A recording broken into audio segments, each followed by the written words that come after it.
السلام علیکم ورحمۃ اللہ۔ بنی اسرائیل میں ایک عورت تھی جو بہت بد کردار تھی۔ اللہ نے اس کو حسن و جمال خوب دیا تھا اور وہ بدکار بھی بے انتہا درجے کی تھی۔ پورے بستی کے ساتھ اس کے تعلقات تھے۔ اس نے اپنے لیے بڑا محل بنا لیا تھا اور ایک تخت بنوایا جہاں وہ بن سنور کر ملکہ کی طرح تخت پر بیٹھتی تھی، اور اس کے ساتھ غلط تعلق رکھنے والے پورے شہر کے امراء تھے۔ اس کی زندگی ایسی ہی گزر رہی تھی۔ ایک مرتبہ وہ اپنے گھر کا دروازہ کھول کر بیٹھی ہوئی تھی کہ قریب کسی اور بستی کا نوجوان تھا جو نیک تھا، عبادت گزار تھا، ادھر سے گزرا اور گزرتے ہوئے اچانک جو اس کی نظر اٹھی اس عورت پر جا پڑی، اور اس عورت کی ایسی تصویر اس کے دل میں چھپی کہ وہ آگے تو چلا گیا مگر اس کا دھیان ادھر ہی رہ گیا۔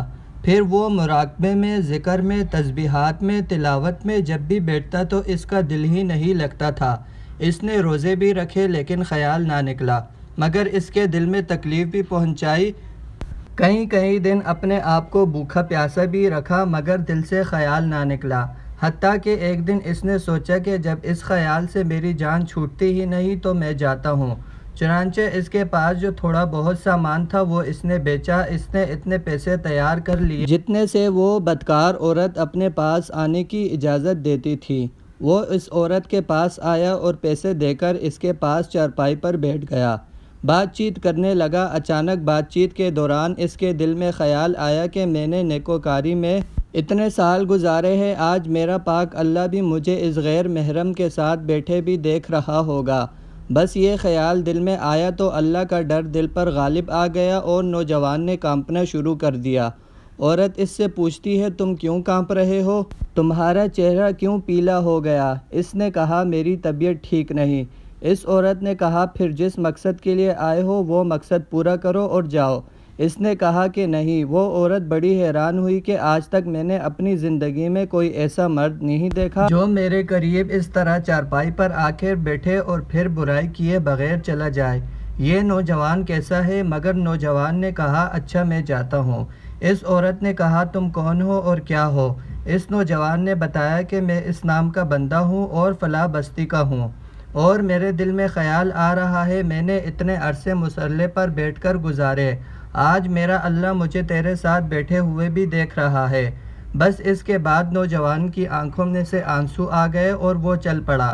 اب وہ چلا تو اس عورت کو جو تھوڑی دیر کی صحبت ہو گئی اس کی برکت اس کو مل گئی۔ چنانچہ عورت کے دل میں خیال آیا کہ یہ کنوارا نوجوان اتنا اللہ سے ڈرتا ہے جبکہ اس نے گناہ بھی نہیں کیا، اور میں تو سارا دن اور ساری رات گناہوں کا مرتکب ہونے والی ہوں، میں تو اللہ سے ڈرتی نہیں ہوں۔ اس کے دل میں شرمندگی پیدا ہو گئی اور ندامت آنے لگی کہ کروں تو کیا کروں۔ دل میں خیال آیا کہ اچھا چلتی ہوں اور حضرت موسیٰ علیہ السلام سے پوچھتی ہوں کیا میرے لیے بھی کوئی توبہ کی صورت بنتی ہے۔ وہ اپنے گھر سے نکل کھڑی ہوئی۔ اب اس کو بستی کا ایک ایک بندہ پہچانتا تھا، وہ ایسی نامی گرامی عورت تھی۔ وہ چلی اور جا کر حضرت موسیٰ علیہ السلام کو جو دیکھا تو وہ اس وقت بنی اسرائیل کے لوگوں کو نصیحت فرما رہے تھے۔ اس نے آدمی کے ذریعے پیغام بھیجا کہ حضرت موسیٰ علیہ السلام سے کہو کہ میں آپ علیہ السلام سے ملنا چاہتی ہوں۔ اب جس کو پیغام دیا وہ بیوقوف تھا۔ کچھ پیغام پہنچانے والے بھی تو بیوقوف ہوتے ہیں جس کو ڈھنگ ہی نہیں آتا پیغام پہنچانے کا۔ اس خدا کے بندے نے سیدھا جا کر سب کے سامنے کہہ دیا کہ حضرت آپ علیہ السلام سے فلاں عورت ملنے آئی ہے۔ حضرت موسیٰ علیہ السلام نے نام سنا تو آپ علیہ السلام کو بہت جلال آیا کہ لوگ کیا سوچتے ہوں گے کہ ایسی عورت ان سے ملنے آئی ہے۔ حضرت موسیٰ علیہ السلام نے غصے میں کہہ دیا کہ اس سے کہو چلی جاؤ، میں اس سے نہیں ملنا چاہتا۔ اس بیوقوف نے آ کر کہا کہ میں نے بات کہی تو حضرت موسیٰ علیہ السلام بڑے ناراض ہوئے، وہ تو بڑے خفا ہوئے تم سے۔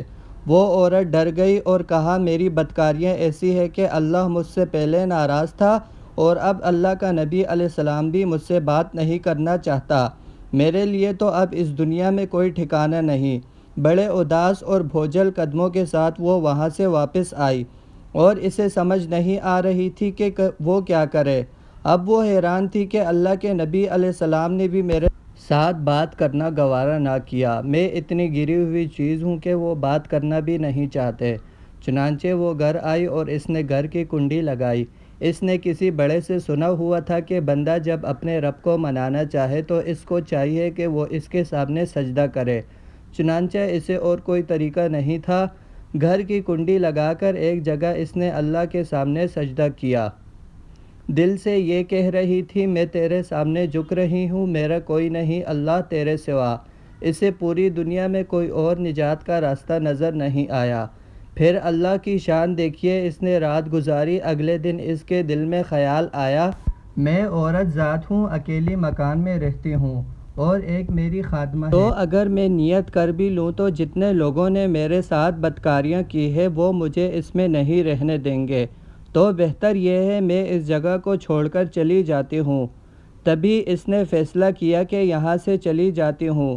اس نے اپنے آپ کو ایک سادہ کپڑے میں لپیٹا تاکہ کوئی کپڑوں کو اور حسن جمال کو نہ دیکھے کہ یہ کون جا رہی ہے۔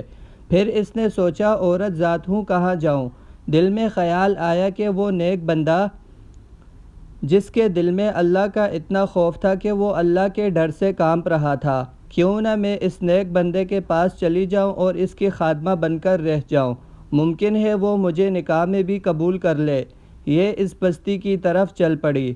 چنانچہ ڈھونڈتے ہوئے یہ اس بستی میں اس کے گھر پہنچی اور گھر والوں سے کہا کہ فلاں بندے سے ملنے کے لیے آئی ہوں، تو انہوں نے کہا اس کا ذکر و عبادت کا معمول ہے اور وہ کمرے سے اتنے بجے نکلتا ہے، تم انتظار کر لو۔ چنانچہ اس نے کہا بہت اچھا۔ وہ عورت انتظار میں بیٹھ گئی۔ جب انتظار کرنے بیٹھی ہوئی تھی تو اچانک اس نوجوان نے دروازہ کھولا اور اس کی نظر اس عورت پر پڑی۔ یہ سامنے بیٹھی ہوئی تھی۔ جب نوجوان نے عورت کا چہرہ دیکھا تو اس کو اپنا وہ وقت یاد آ گیا کہ وہ کون سا وقت تھا۔ میں اپنے مسلح کو چھوڑ کر بالآخر اس کی چارپائی پر جا بیٹھا تھا، تو اس نوجوان پر خوف طاری ہو گیا کہ کہیں میرا ایمان خراب کرنے تو یہاں نہیں آ گئی۔ میں نے تو اس کا تصور اتنی مشکل سے ذہن سے نکالا تھا اور پر اتنا خوف طاری ہو گیا کہ وہ وہیں گر گیا اور اس کی جان چلی گئی۔ اب اس کی وفات پر گھر والے بھی رنجیدہ اور اس عورت کو بڑا ہی غم تھا۔ 3 دن کے بعد اس عورت نے اس کے گھر والوں کو بتایا کہ میں اس نیت سے آئی تھی، تو انہوں نے کہا اب وہ تو اس دنیا سے چلا گیا، اس کا ایک بھائی ہے، اگر تم مناسب سمجھو تو ہم اس سے پوچھ لیتے ہیں، اگر وہ تمہارے ساتھ نکاح کر لے تو تم اس کے ساتھ نکاح کر لو۔ اس نے کہا ٹھیک ہے۔ جب بھائی سے پتہ کیا تو اس نے کہا کہ میں اس کو اپنے نکاح میں قبول کر لوں گا۔ چنانچہ اس عورت کا اس کے بھائی کے ساتھ نکاح ہوا اور اس عورت کو اللہ نے 7 بیٹے عطا فرمائے اور وہ 7 بیٹے بنی اسرائیل کے اولیاء میں سے گزرے۔ ایسی بدکار عورت بھی اگر توبہ کرتی ہے تو اللہ اسے 7 ولیوں کی ماں بنا دیتے ہیں۔ اللہ پاک ہم سب کو اپنے گناہوں پر توبہ کرنے کی توفیق عطا فرمائے، آمین۔ اگر ویڈیو اچھی لگی ہو تو ویڈیو کو لائک کریں، چینل کو سبسکرائب کریں۔ جزاک اللہ۔